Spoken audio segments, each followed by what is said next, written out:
Oh boy, everybody, we're back, and I am so excited for this. Ladies and gentlemen, welcome to the premiere of Friend or Foe Season 4, Week 1, Day 1 of our very own Helios League. Kicking things off with Game 1 of the season, we have Terracotta Gaming on the blue side, and on the red side, we have Restless Leg Syndrome. Bringing in the new season loud and proud, my name is Whirler, and casting alongside me for the opening game of the season, ladies and gentlemen, I bring you Therocles. What's up, everyone? Welcome back, Friend or Foe fam. In the words of Found, I'm sure he's the first one that started that out. But we are so excited to be back. It's just been a little bit over a month. There's been so much excitement, so much work we've been doing behind the scenes. I hope you enjoyed that wonderful video brought to you guys by Chris Sunga and some of the teams. A lot of new artwork, as you can see. We've also got some new draft overlay that you can see here. Pretty sick. But now that we've already got some of those hype introductions that we're happy to see you, let's talk about this draft going on, Terracotta Gaming versus Restless Leg Syndrome. Whirler, what are you thinking so far? Well, kicking it off already with both bot lanes being picked up on the first two picks, I am very concerned for how this is going to go because I, in my personal opinion, early picking the bot lane is such a gamble. Yeah, I couldn't agree more. I guess on Terracotta's side, I think Ezreal's a pretty safe first pick. I guess his Divine Sunder still makes him a pretty top priority. On the flip side, RLS really confident in Helios Braum. It seems like returning players. We've seen most of the players in this game today who performed last season. RLS, of course, coming from the Mythic scene last time in a whole new environment, a little more to their level, and that experience is probably going to show very brightly in this season. And on the flip side, Terracotta Gaming being a mix of Team Sword and Spear, just kind of meshed together with a new 80 carry Iron Tower. So yeah, I'm really excited to see exactly the true potential of RLS in this environment. Absolutely. Trusting the new or not new and improved, but the new player with the first pick is always something you like to see. Iron Tower confident in his Ezreal. And honestly, looking at the roundouts of the first draft phase with the mid laners now being picked, I can see why Ezreal would be a good pick in here. Staying as far away from the Malzahar is always keen. You don't want to be locked down ever as any 80 carry because you just get blown up, honestly. And having that Malzahar security against LeBlanc, what do you feel about that? I think on the side of RLS, I know that that's a very comfortable champion for Pengu. So I imagine the play is to, LeBlanc wants to roam, but if they try and leave, it's going to be a lot of harass. The pushing power of Malzahar is going to really try and, either pin her in that lane or really punish her for doing so in a row. Alrighty. And Sejuani as their jungler being picked up for War Leader. Is this usual, or is this something where we're spicing up here? Well, I mean, not gonna lie, in the off season, RLS is probably the team that I scrim personally the most. So I'm not gonna give you too much insight, just to be fair to them. But I can tell you they got some spicy stuff going on. Their macro is nothing to mess with around at all.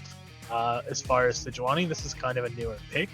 But on the flip side, this Jarvan, they're kind of hovering. It's interesting. They've got a lot of tank power. This Orin, this Jarvan, and this Rel. It's going to be really hard, I think, for Helios to burst through. It's going to be really on Escape, also known as MK Strome last season, to really perform really well to deal with those and manage his guns.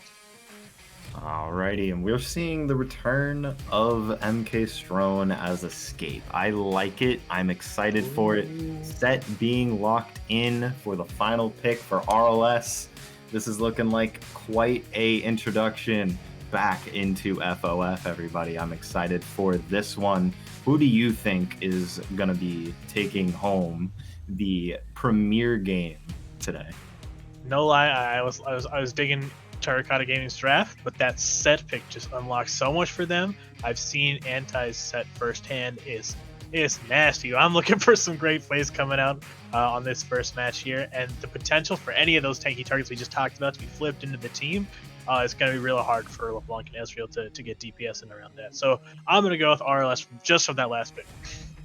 I would have to agree. Looking at the draft wise, I feel like their bot lane, despite it being against an Ezreal, has more presence in the mid to late game, despite Ezreal outscaling a Helios.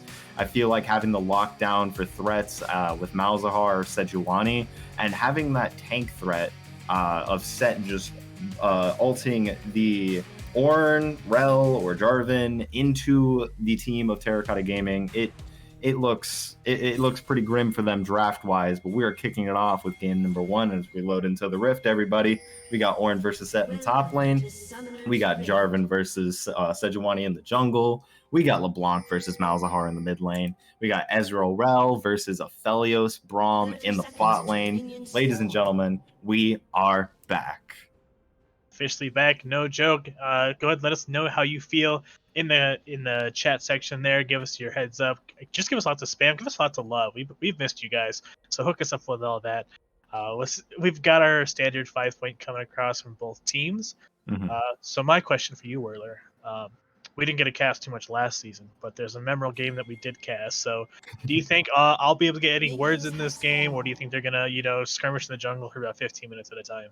Let's see if we get ourselves a calm National Geographic game, or if we get a nice movie with action on action on action. You can never know in FOF, ladies and gentlemen. It could go either way. So I'm excited either way of how this will turn out. If it happens to be a whole rapping freestyle, then I guess it is what it is. But I'm hoping that for the sake of you getting some words in, we can see that through. Right. I'm kind of curious, and I think this would be dope if one day we got it added to our predictions thing. But who do you think who's getting the first blood? Who's getting the first blood? Oh boy. Looking at it right now, I'm ignoring the fact that I see a Jarvan in the mid lane. But honestly, there's a flash from Malzahar, good EQ from the Jarvan to kick that off with the first gank of the season. Getting a flash, no kill just yet. I would say first blood's gonna go to RLS here. Probably gonna be either. My two predictions are either going to be a nice set, or it could be a good bot lane skirmish. It's going to be either in top or bot. Yeah. I think my prediction personally is going to be in the bot lane, and I don't want to throw shade, but I think that nasty engage from the Rel is nothing to play with. So I'm expecting a really good play. Oriri is really known for their Rel, so I would imagine that's what's going to come through and be the playmaker. All right, I'm excited to see how that pans out. So far, what we're looking at, we got a wave lead of CS coming in the bot lane. Helios pulling up ahead. We got Set coming in with a nice little trade against the Ornn Aqua pair, looking to run away from this one. Oh lord, taken very low. Malzahar on the flip side, he's losing his HP to the LeBlanc. Good level 3 trade from her. Well, here we got Jarvan up in the top lane. He's looking to get punish him for hurting his little Porto buddy. Can we get this good EQ coming out? Anti gets knocked up, pulling him to the side. Oh my good lord. Flash coming out from both. All three. And it's going to be a first blood in the top lane. I called it. There we go. I can't believe it. You called it. You're a madman. Hold on. A good trade from the Set to turn a gank into a first blood, coming out on a plus 100 gold in the top lane, forcing the TP out of Aqua pair. Very good response to the gank from Cam. Yeah, nothing like seeing that you're going to die. You're like, well, I'm not going down without nothing. Getting that flash and making sure Ornn pays for the, Oh man. Oh, there's no way we're coming out. Cam's coming for the return. Got the knockup on Anti, but we got a mid lane TP coming in. Malzahar on the recall. He's going to be coming in to make sure Cam is not able to re-gank Anti. Anti is able to push this wave in, and that's going to be very, very good for him as he hits level 4. Gets these last 3 minions pushed in. Aqua pair taking a nice good W to stop the Set E. Mistimes the Q, but Anti still going in for the punches. He's taking low again. This top lane is a bloodbath. Yeah, let's keep the camera up here. I'm digging this. Engaging on the trade, Jovi going in for the root on Malzahar. Malzahar taking down to half. It's a bit even across the board with War Leader on the bot side of the map taking the crab. So 1 crab for 1 crab apiece in the junglers. Yeah. if you tuned into our earlier thing with the lounge, Anti was one of the players brought up in the top 3 to be watching, and this is one of the reasons why this lane dominance, the kill pressure is nuts, and the trades are going really well. I'm a little bit What worried is about the CS this? part. No, it doesn't even Aquapair care. going for the build in the middle of the lane. He's gonna get punished for that. He tried to build his item while in front of the set. Let's watch that again. Yeah, this is disrespect. I mean, I know you got a little bit of a wave built up, but no, this is illegal, and that's what happens. The police come in and they just take him right to jail and turn his screen, gray. It's crazy. Like, oh no. Anti not letting it happen on his set. His set's something to be reckoned with, and he's gonna make sure of that. Yeah. Even worse, on top of that, the wave is about to crash back into the tower. So Anti's already used, or not, sorry, Aquapair's already used their teleports. So they're going to be missing out on a good amount of experience. And I'm really kind of worried that that's going to lead to a set snowball, especially with the way, that set, as soon as you hit 6, has a lot of potential to make plays mid. Definitely so. Demon Girl looking to get some Q poke off. Not really going to get any of that as the wave gets pushed into the bot lane. Helios still up in CS and still has more minions to farm as the lead grows stronger. And Jarvan, I see a dragon being started. Maybe trying to sneak something. I didn't quite see if there's vision or path if they know that this is safe, but with Malzahar having no mana, the potential to contest is pretty low. So this is a good move. I think it's a good move, and I think that the way RLS plays, this is kind of surprising. Oh, I don't even know what's going on here. We had a little bit of a lag issue just now, but that's okay. We're back and we're better than ever. Infernal Dragon going over to the side of Terracotta Gaming.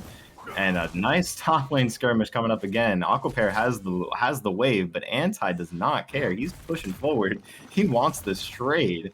And it's going to go somewhat even as War Leader is in the top lane. Sejuani, 2 melee champs. That's going to be a stun onto Orin, and he's looking as dead as ever. There you go. Another kill in the pocket. 3-1 for the set. Yeah, here comes the snowball we talked about. And, the thing that we was also talked about was the duos as far as the teams.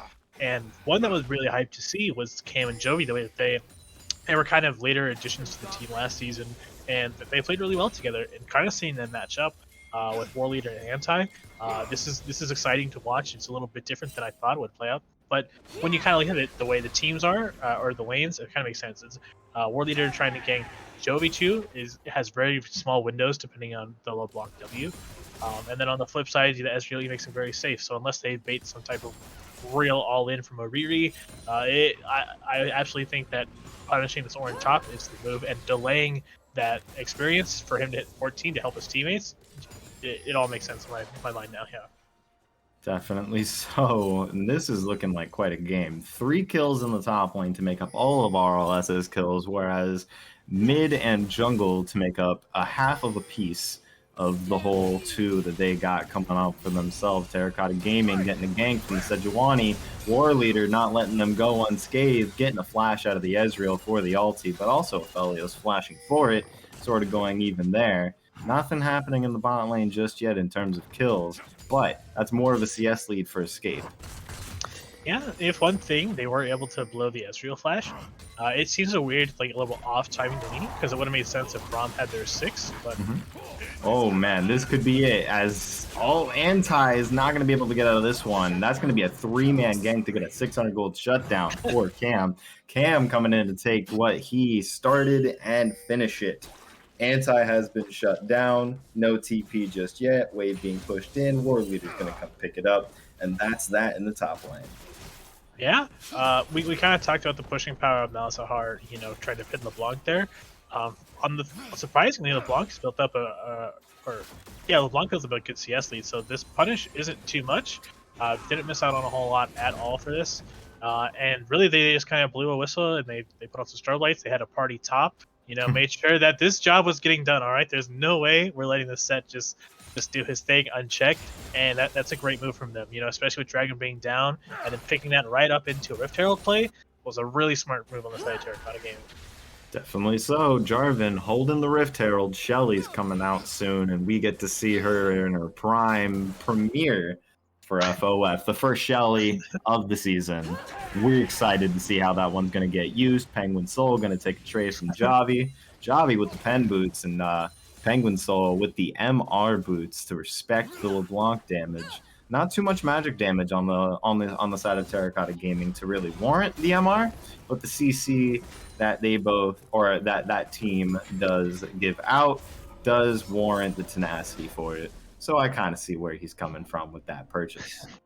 I would agree, but I have to check you real quick. Is this your plan to be like the first blank of FOF this season on air?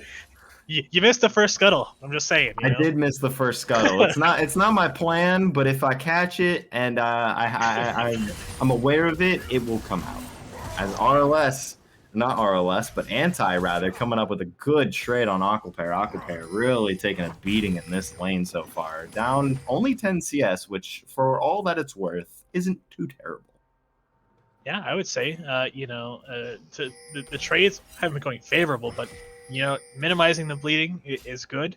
Again, just making sure that you don't let set snowball any farther, while also just trying to, be a front line for your team. So Orin dying a whole lot isn't going to, like, chunk out their DPS by a ton.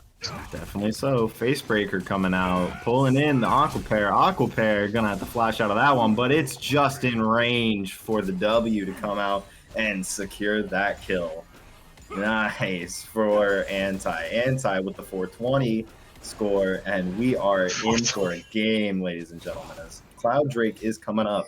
Terracotta Gaming are at the start of it again. War Leader and Demon Girl down to the bot side, and Penguin Soul in the bush to make sure nothing starts of this.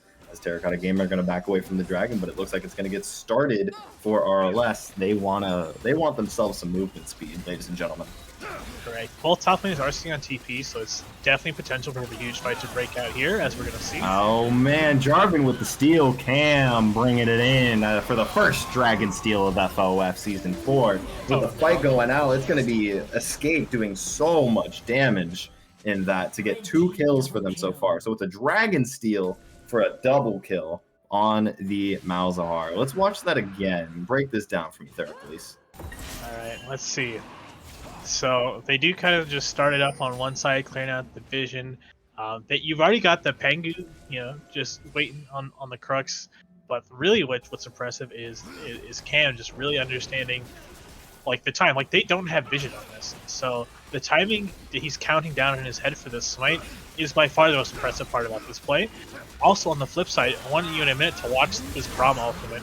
So the DPS comes out and they're very split. However, Oribi goes to jump in and is immediately shut down by the Braum ultimate, and also Pangu's ultimate to shut down on the backside too. So really, they just CC'd them out of it. But honestly, Cam getting that dragon is good. It's giving them quite a way back into this game later if they can keep up objective control and find their way back in with a dragon soul. That I see that's how they flip this game. Right now, they've got a lot of fighting power to make up with, but they do have the scaling on their side if they can make it that far.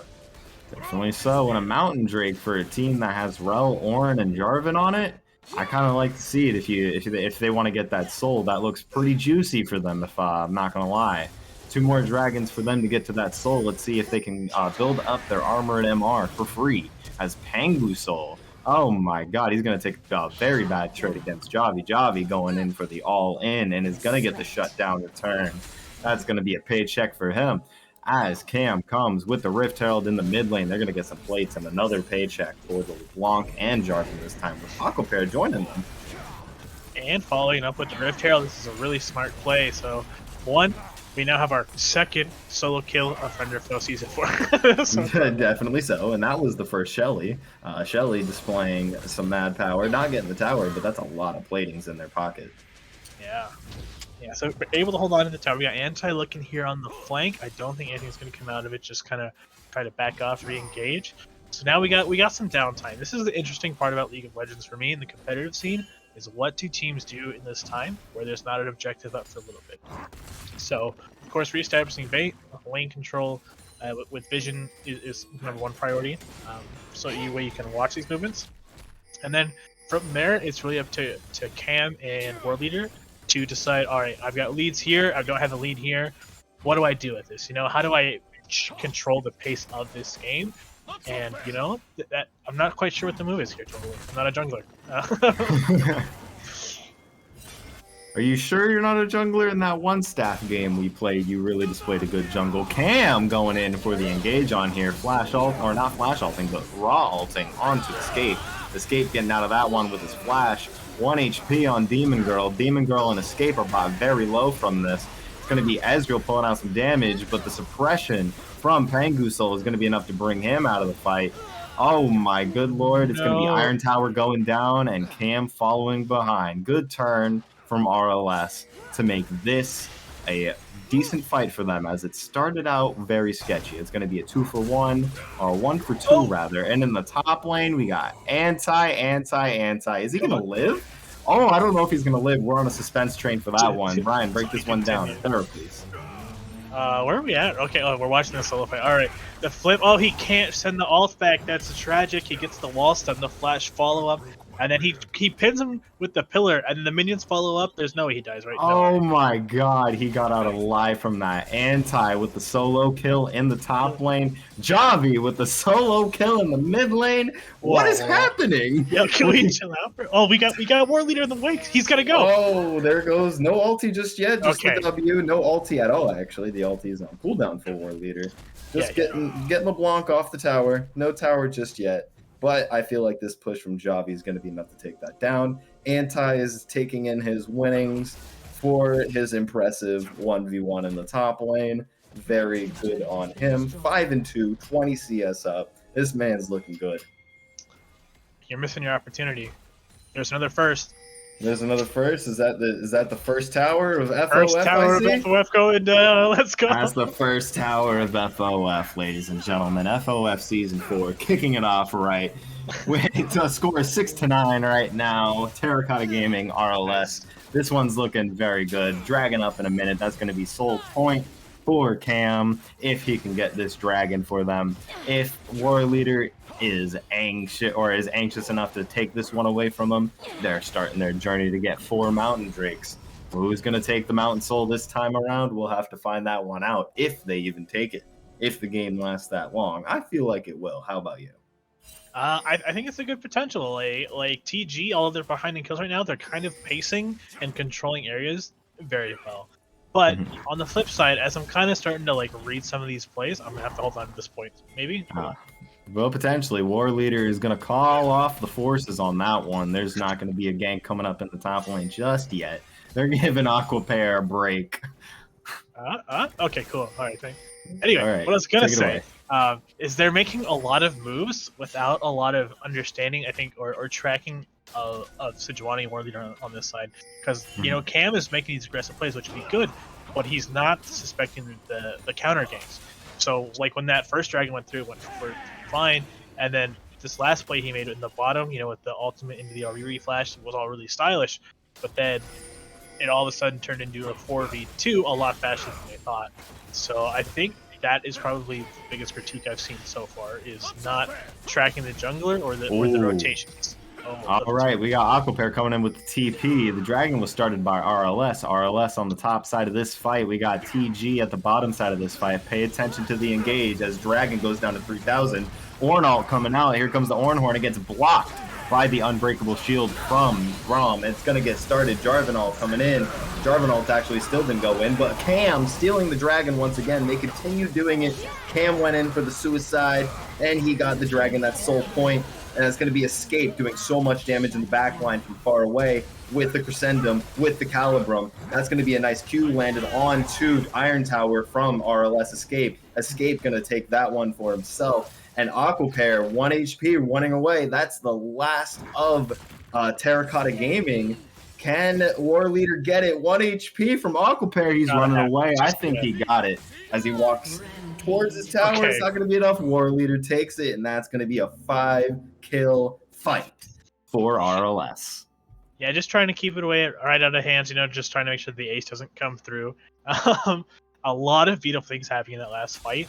If you watch, Anti was pretty much just zoning off 3 of the members of TG, but it took them so long from like the CC of Braum and all that to burn through it that the anti was on an island before any follow-up was found, which made the fight go pretty well for them. But I'm not sure if they were target calling on the backside well enough to get the DPS out to make that fight a lot cleaner. That is my biggest thing about that last fight. Alrighty, second Rift Herald of the game taken by War Leader. An insurance TP from Anti is coming out to make sure that they get that without a fight breaking out. They see Anti's TP, they respect it. Anti's insurance company, 15% of games on a 1 with Anti on your team. Speaking of which, we got Anti versus Aquapair 1v1 in the top lane, but it's not looking like a 1v1 anymore because we got Javi coming in to poke him out or scare him at least. It is going to work. He's going to back off the tower and respect the LeBlanc, as the LeBlanc is kind of scary. I'm not going to lie. Had to spend a little bit of money on the QSS. That's understandable. But just the Ludens alone with the magic pen from the...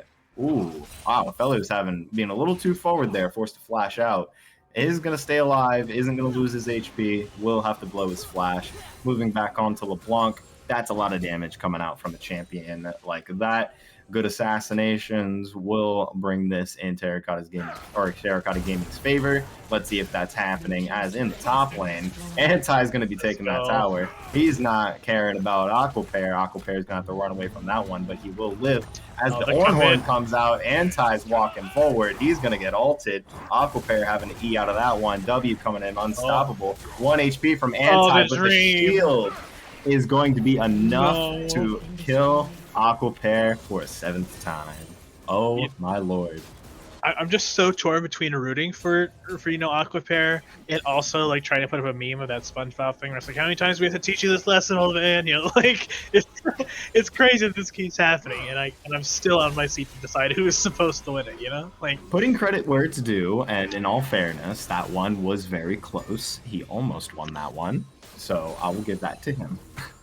I absolutely agree. But anyway, going back to your earlier topic, this LeBlanc is absolutely playing is insane. They're 5-1-1 right now and just controlling team fights really well. More importantly, if you want to take a look at those items, do you see, is that a Quicksilver Sash coming through? Yeah.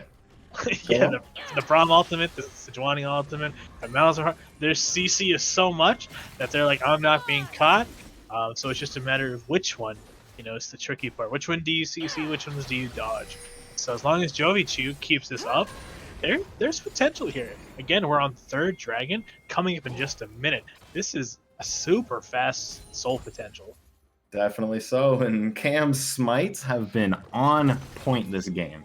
And if Cam can get another great smite coming out, I think that they can get the soul very easily. Javi's in a situation though. Flash E from Anti isn't gonna land as Javi W's out very, very quickly. Good reaction from Javi to get out of that one. The W forward onto Escape. Escape isn't gonna like that too much as Anti and Demon Girl are gonna be pressuring that one, forcing the QSS out of Javi. Javi playing the W game really well. Look at those port backs. Oh, we love to see it. Demon Girl gonna have to take some damage off this tower, gonna get rooted up. Just, oh wow. The 1v3 in just the health bar department. No kills. Oh my lord. Nothing and chasing more, them away? Yeah, nothing more than just health bars, but that's actually critical coming into this dragon as it does spawn in. TG already on it.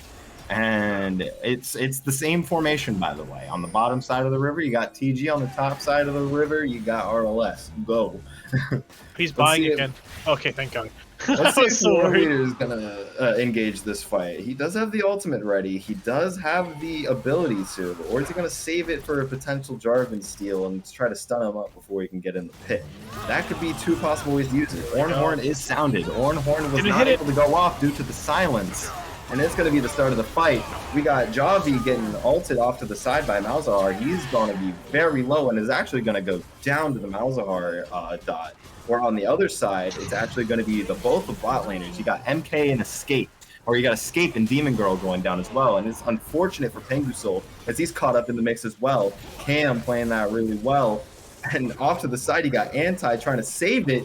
He's 1 HP though. I don't think he can. A good E forward from Let's Ezreal is going to go. take that out. And that is going to be a 3-for-5 fight, a complete turnaround from what the last Dragon fight saw us with RLS taking that with 5 kills. We got Terracotta Gaming securing their Mountain Soul and taking a 5-kill fight for themselves. Ezreal's in this game now. Jarvan's getting the smites off. LeBlanc didn't have to do anything, and with how much damage LeBlanc does, not having to have LeBlanc in that fight and winning it with 5 kills is insane. You love to see it. That's Soul, and that is a very interesting turnaround for this game.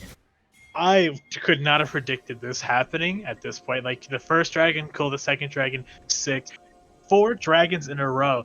This is what we're talking about in that lounge, that pre-game, that Cam Jovi combo. The way that Cam is controlling the objectives is out of this world. Jovi in that last fight, they were so scared. Like, the mobility, the way that he's utilizing this champion is insane.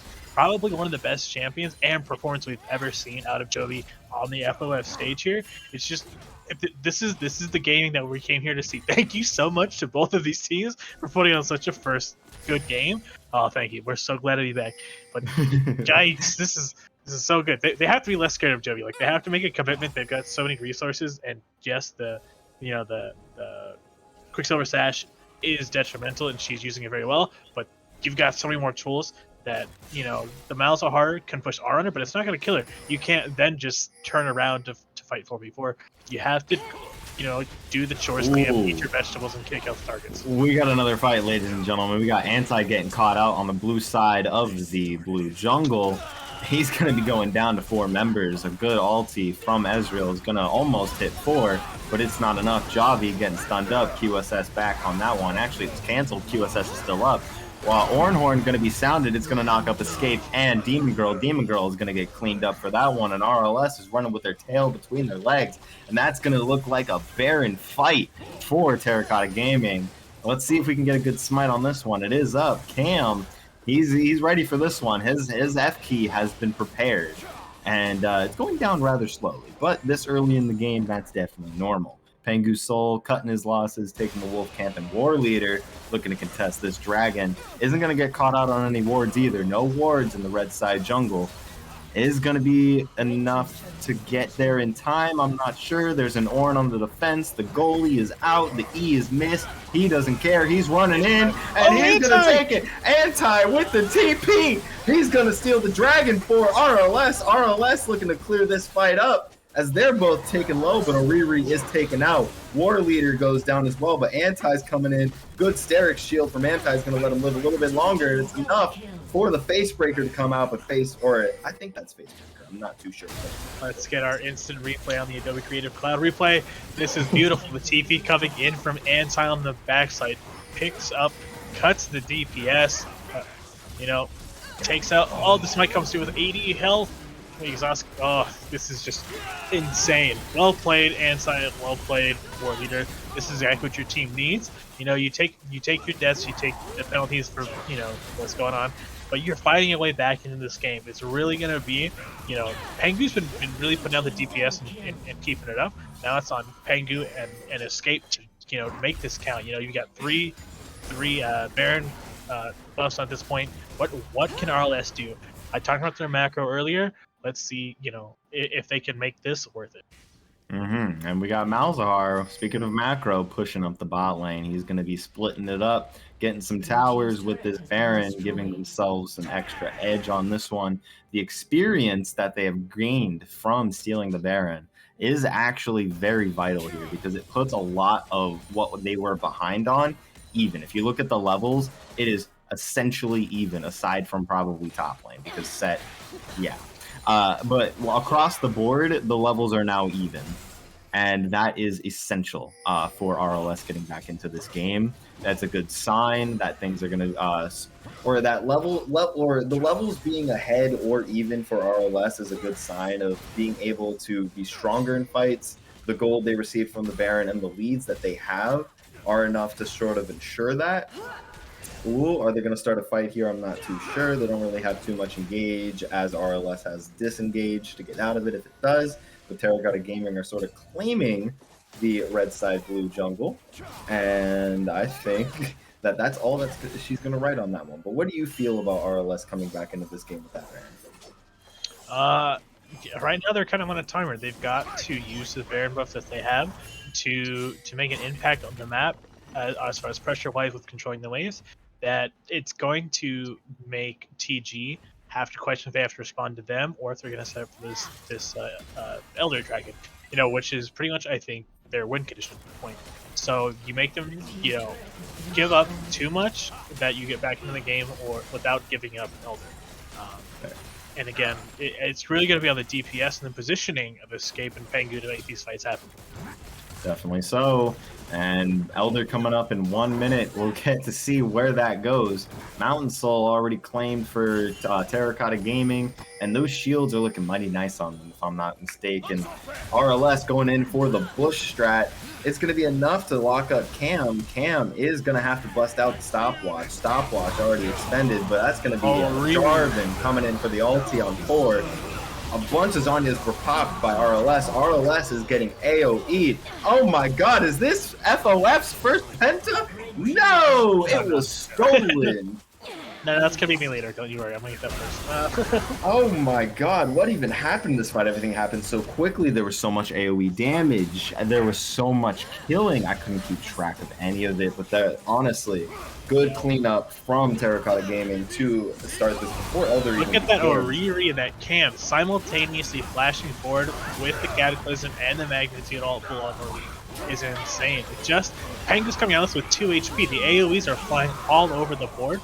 Like, this is literally like a fireworks show in the sky, explosion of just colors. Alright, then you come into the Anti 1v4, but look at this, like, good on Anti for picking up those kills, but yeah, I don't know. That fight was completely smurfed on. That engage between Oriri and Cam was clean, and you can tell that these guys have been not resting this off season, and this is what they're coming to show. They put in their practice, they've been working on their craft. This is what you get. Absolutely, and that was a beautiful fight. That was a fireworks show was the best way you could have put that. Everything happened kind of so quickly and at once. Elder coming up in 9 seconds, Jarvan coming up in 10. I don't think they're going to be starting the Elder for themselves just yet, but this is enough to get them at least a tower. I don't even think at that. They just get some damage on the tower. So the fight didn't really get them much in the end, but hey, 5 kills is 5 kills. 5 kills is 5 kills indeed. Alright, let's see. What is the game state now? The gold is pretty even. The items are kind of coming out. They did start Elder. Jarvan's about 5 seconds away from the Elder, so it is in time to be able to get it. But War Leader is here. This is going to be another smite fight. Jarvan's on it alone. War Leader stunned up.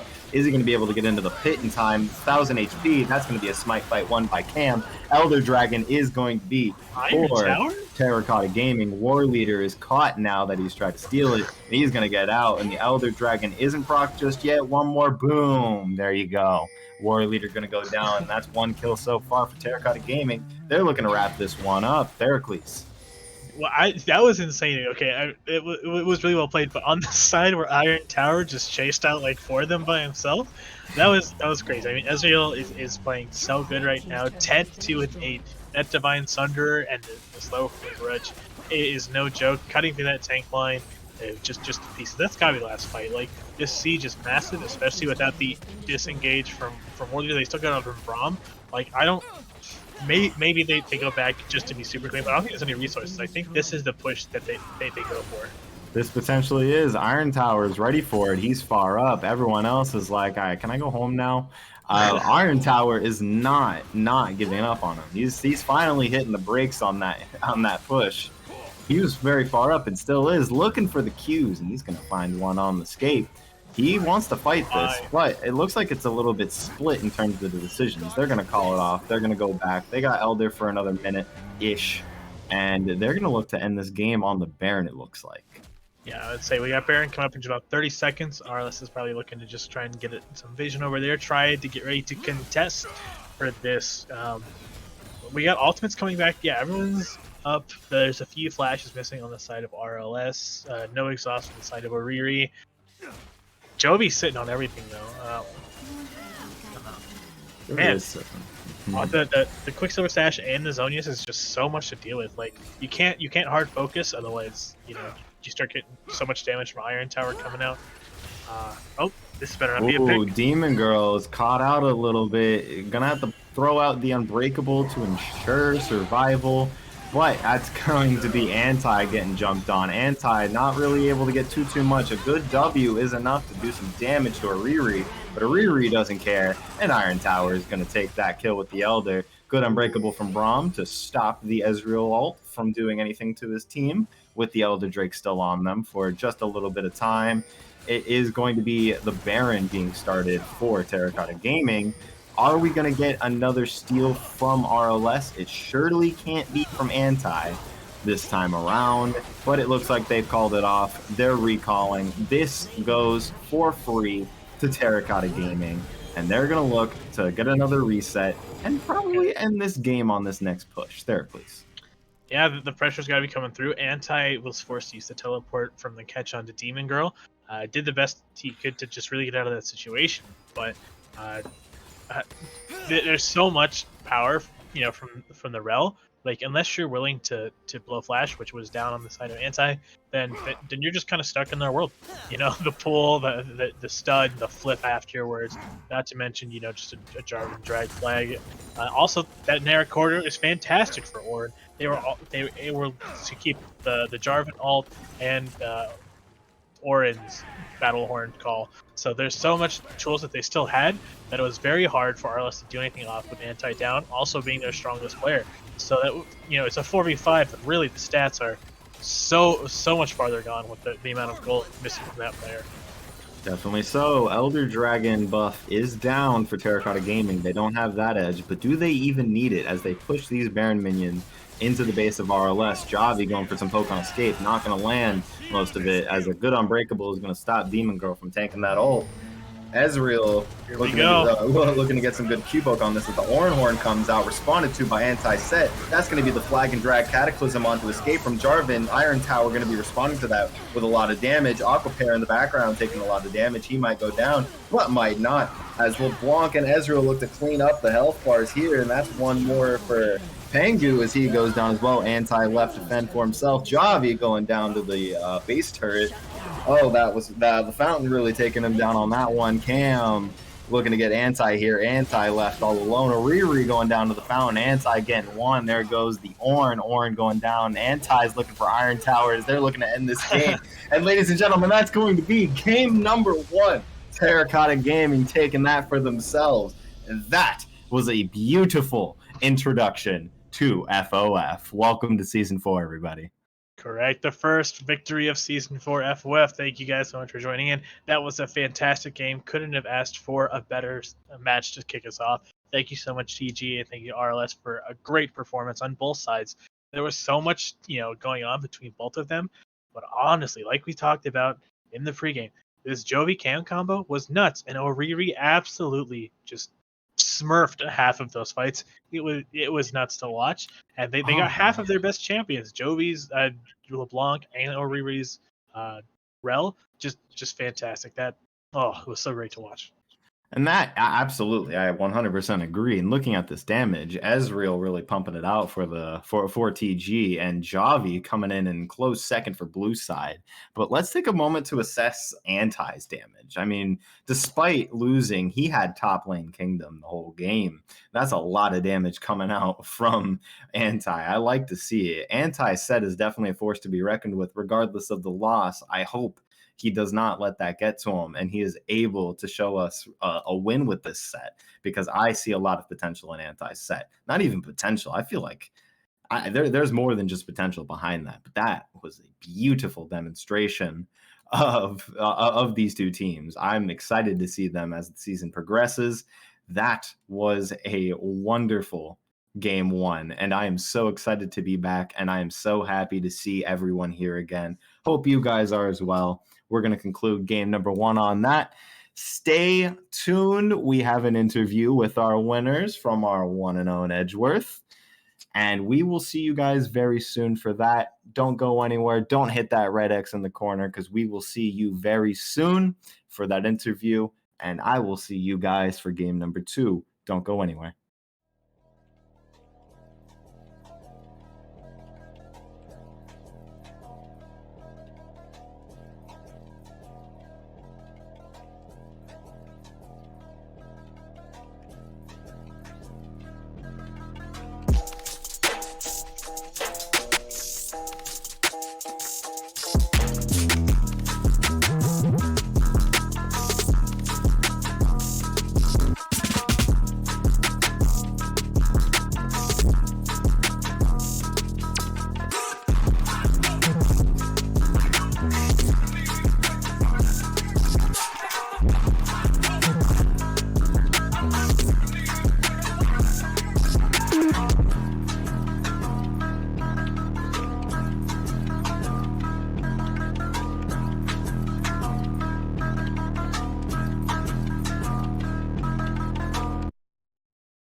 forget that this isn't just a fight between the two of us.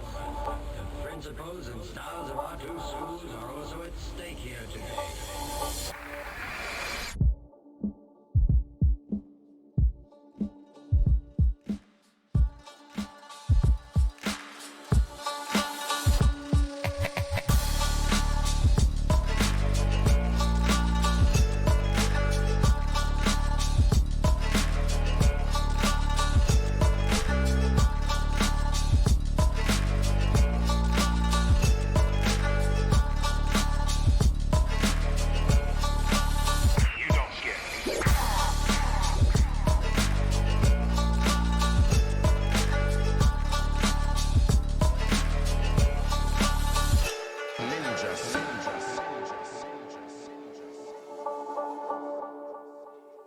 They must leave this place and allow the other to continue teaching in peace.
I don't know, I was so scared.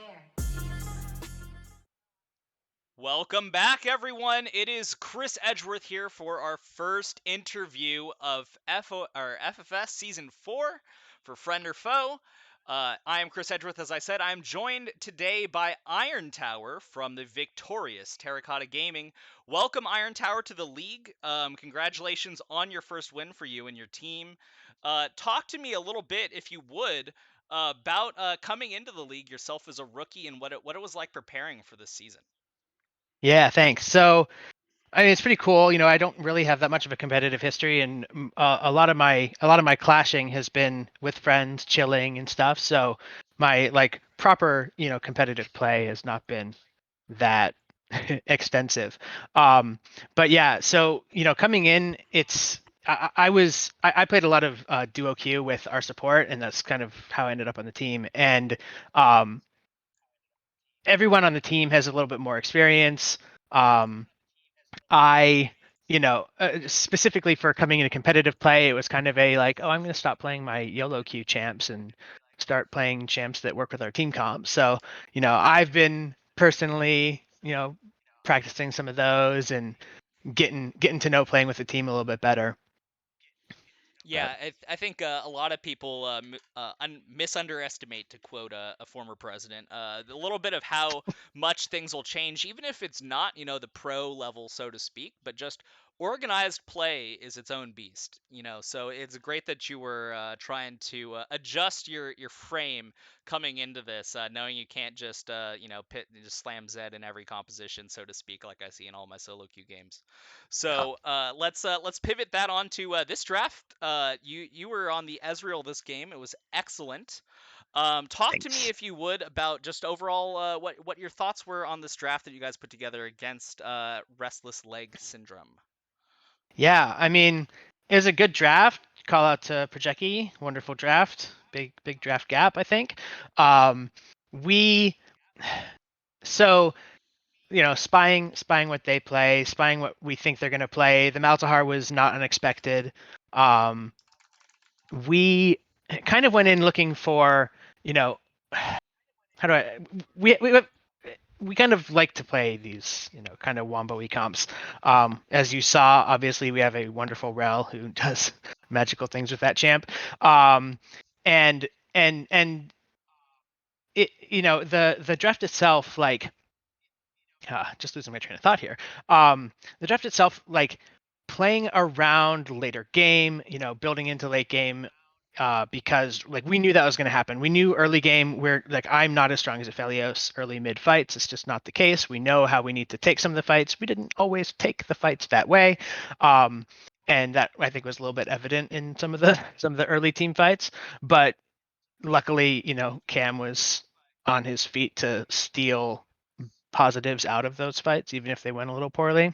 Yeah, definitely. And if I could just jump in on that there, I mean, you touched on obviously, of course, the nature of how volatile the early game was for your comp, and that the fact that you understood that your comp was going to be in that way is excellent. Obviously we got to give the shouts out to the Orn. You're just all chatting that better top wins out there for the Goat Gap. On anti, it's got to feel bad when he's up 5-0 versus 0-5, and it's not the W for anti after that. So he was excellent on that, but got to give that stayed cool to Orn, and then obviously also to Cam coming through with the insane steals in the early game, kept things even in gold and overall tempo. I felt like by getting those steals. Otherwise, it could have gotten a little bit more dicey for you folks in the mid game as you're trying to transition to that late game spike that you're having. You folks were Yeah. able to come out with the Dragon Soul on this and contest things really heavily. Talk to me about just what it was like in the game playing around these steals, the momentum swings. Did you have any thoughts that this might not go your way in the end? Not necessarily. I mean, the Malzahar was relatively strong in the very earliest fights. There was a lot of damage coming out. He had a pretty early Leandry. But we weren't behind mid at all because as much as Cam did amazingly stealing objectives, he also just dumpstered on mid lane with the LeBlanc, right? I mean, it was Yeah. we were, despite Malzahar even being strong early, I think we were absolutely ahead in mid. And the team fights were a little bit rough. At first we fired an Ornn alt that got Braum shielded, and as soon as that happened, I was like, okay, well now on I'm gonna alt at the beginning of the fight. He's gonna use his shield, and then we're gonna Ornn alt, and it'll all be great. And coming off those Drakes, the first big steal, and I didn't really know this, but we were just talking about it at the end. We had upgraded smite and they didn't, and I just kind of was like, oh, I'm alting this, and we were kind of mid conversation of, are we going to try to steal this? Are we going to kind of try to steal this? And then he stole it, and we died for it, but that was all right. We went straight to 4 Drakes almost as fast as we could. It was a big plan, talking in draft, talking before the game, that we are setting up early, taking poke for a while before, as much utilize the Ezreal as much as we can before going into these Drake fights. Which when the fights went well for us, that's what we did. When the fights didn't go so well, maybe I reset late, didn't get there to do a lot of harass, whatever.